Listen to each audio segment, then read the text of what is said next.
Вчера во 9 часот во полициската станица Прилеп, ПК 43 годишен од Софија, Република Бугарија, пријавил дека во неделата на 16 септември во присуство на двајца негови блиски пријатели дошол во Република Македонија со цел да изврши откуп на пиперки од село Обршани, општина Кривогаштани. Откако оштетениот ја извршил исплатата на договорената роба и истата била товарена во камион заедно со целокупната документација, истиот се упатил кон Република Бугарија. Откако товарното моторно возило не пристигнало на договореното место, пријавителот се обидел да оствари контакт со повеќе лица, пошто сватил дека е измамен. Со стореното кривично дело е предизвикана материјална штета на правното лице од Република Бугарија во висина од 483.640 денари. Вчера во полициското одделение Кривогаштани е повикано лицето НХ, 46 годишен од село Обршани, општина Кривогаштани, и од лицето одземена е документацијата од правното лице што го застапува.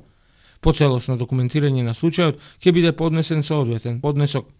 Полицијата информира и дека вчера во 11 часот и 30 минути било пријавено дека во Прилеп на улица Кеј 9 септември товарно моторно возило Форд Транзит со прилепски регистарски ознаки, управувано од 56 годишниот ТЛ од Прилеп, удрило во пешакот ВП 67 годишен од Прилеп. Во незгодата со тешки телесни повреди се здобила ВП, на која е била укажана лекарска помош во градската болница Прилеп.